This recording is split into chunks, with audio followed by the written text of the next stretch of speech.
उलझते हैं। अभी तो करबला का आखिरी मैदान बाकी है, कुछ देर की खामोशी है, फिर शोर आएगा। आज कुत्तों का वक्त है, कल हमारा दौर आएगा।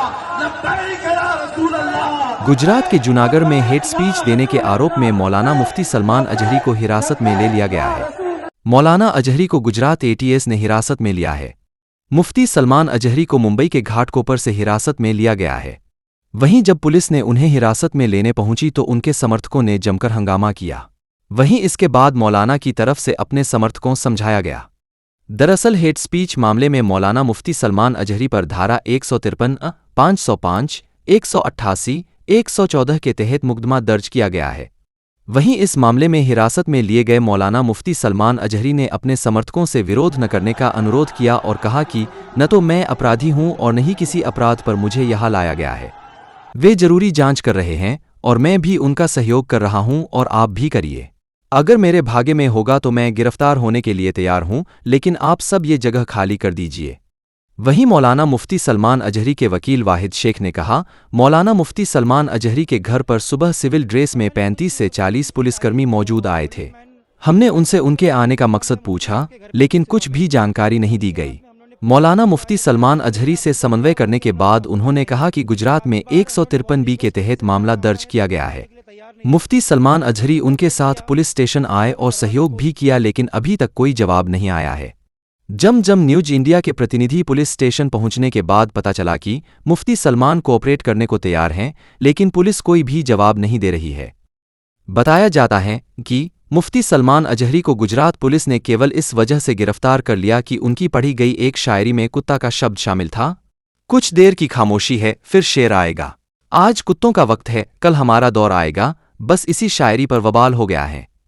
मगर देखा जाए तो मुफ्ती सलमान ने किसको कुत्ता कहा यह वाजह नहीं है। अगर देखा जाए दूसरी तरफ राजनेता लोग अपने स्वार्थ के लिए मुसलमान का नाम लेकर दिन रात गालियां, भड़काऊ भाषणें दी जाती है और उनको कभी गिरफ्तार नहीं किया जाता है। इसी तरह का सवाल अनेकों ने किया। कार्यक्रम करून टाकला, आता पोलिसांना मागे लागलाय, वाचवा, जालन करा, विचारायला फोन करू नका। झाल्यानंतर सुखरूप घरी पोहोचवण्याची जबाबदारी आमच्या लोकांची असेल, एवढा विश्वास तुम्हाला आजच्या निमित्ताने देतो। पोलिसांच्या समोर देतो, चिंता करू नका। माझा काही वाकडा करू शकणार नाही। आपला बॉस बसलाय सागर बंगल्यावर, काही होत नाही आम्हा लोकांना। आम्ही असंच जाऊ सगळीकडे, असंच बोलतो, कारण का आम्ही हिंदू म्हणून हिंदूंच्या बरोबर उभं राहण्यासाठी आलोय, कोणाच्या उगाच वाकड्यात जाण्यासाठी आलेलो नाही। या जिहाद्यांना हे जे काही हिरवे वळवळत आहेत ना, त्यांना सांगतो जागेवरच राहा, जेवढे आहेत तेवढेच राहा। उगाच आमच्या अंगावर आलात ना, उरले सुरले पण कसे साफ करायचे ना, हे पण आमच्या धर्माने आम्हाला दाखवून दिलेलं आहे। हे पण धर्माने दाखवून दिलंय। म्हणून जाता जाता एवढंच सांगतो, किती हवा भरायची ह्याला पण मर्यादा है। सोशल मीडिया पर देखा जा सकता है कि एक व्यक्ति ने कहा है, क्या कानून सिर्फ मुफ्ती सलमान साहब के लिए है? उनके वीडियो में किसी धर्म, जाति या व्यक्ति का नाम नहीं है, जबकि खुले आम मुसलमानों के खिलाफ लगातार कट्टरवादी नेता जहर उगले जा रहे हैं और वे आज़ाद घूमते हैं। ब्यूरो रिपोर्ट जम न्यूज इंडिया।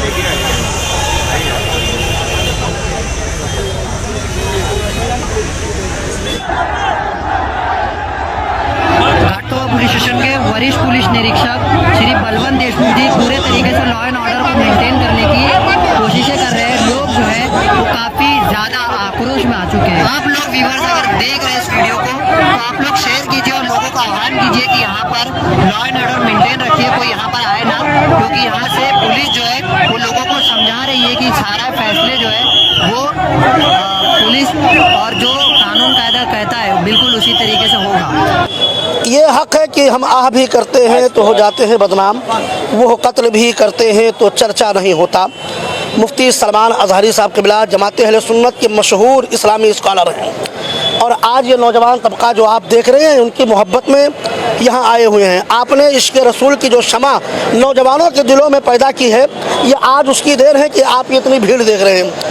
आपने सवाल किया अफजल साहब कि बहुत सारे एमएलए एमपी इस तरीके टी राजा, मैंने नाम भी, हाँ टी राजा, मैं आप तो टी राजा की बात कर रहे हैं। मैं अभी हाल ही दिनों में मीरा रोड के वाक़े पर जिस तरीके से नीतीश राणे नारायण राणे के बेटे का बयान आया है, आप उसको देख लें। आए आप उस पर क्यों नहीं केस दर्ज हुआ, FIR क्यों उस पर क्यों नहीं दर्ज की गई? पॉलिटिशियन है तो क्या हुआ, कानून तो सबके लिए है ना, संविधान सबके लिए है, उस पर भी कार्रवाई होनी चाहिए। मुफ्ती साहब किबला के जिस बयान को लेकर के ये कुत्तों को दर आया है, मुफ्ती साहब किबला ने किसी का नाम नहीं लिया है। पहली बात तो ये होनी चाहिए कि सिर्फ लफ्ज़ कुत्तों का इस्तेमाल किया है, उन्होंने नाम किसी का नहीं लिया है। फिर जो लोग इस तरीके से वावेला मचा रहे हैं, एक बड़ी आवाज़ को दबाने की कोशिश की जा रही है। आज मुफ्ती सलमान अज़हरी साहब के खिलाफ एक जमाती सतह पर बहुत उभरते हुए हमारे कायद हैं, इसलिए उनको दबाने की कोशिश के तहत ये कामिल किया गया है। उलमाए किराम तो हमेशा उन्होंने अमन व अमान और साथ ही साथ मुल्क के भाईचारा के लिए उन्होंने हमेशा अपील की। मुफ्ती साहब किबला की तकरीरें आप सुनेंगे ना तो आपको ये महसूस होगा कि मुफ्ती साहब किबला मुल्क की जमहूरियत और साथ ही साथ यहाँ के वक़ार के लिए उन्होंने हमेशा बयान दिया है।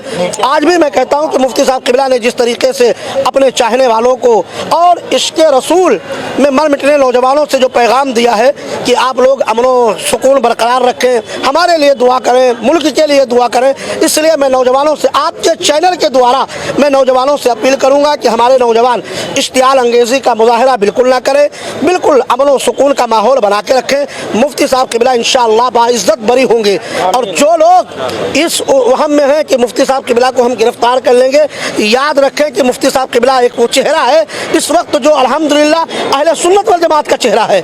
इसलिए मुफ्ती साहब किबला की आवाज़ को अगर कोई दबाने की कोशिश करेगा तो याद रखें कि मिट गए मिटते हैं मिट जाएंगे आदा तेरे, ना मिटा है ना कभी मिटे, ना मिटा है ना मिटेगा कभी चर्चा तेरा। मैं फिर तमामी लोगों से कहूँगा कि आप लोग ख़ास तौर पर नौजवान तबका अमन व सुकून बरकरार रखे, मुफ्ती साहब किबला की बाइज़्ज़त रिहाई के लिए दुआ करें। यही पैगाम हमारा भी है और साथ ही साथ उलमाए किराम ने भी यही पैगाम दिया है।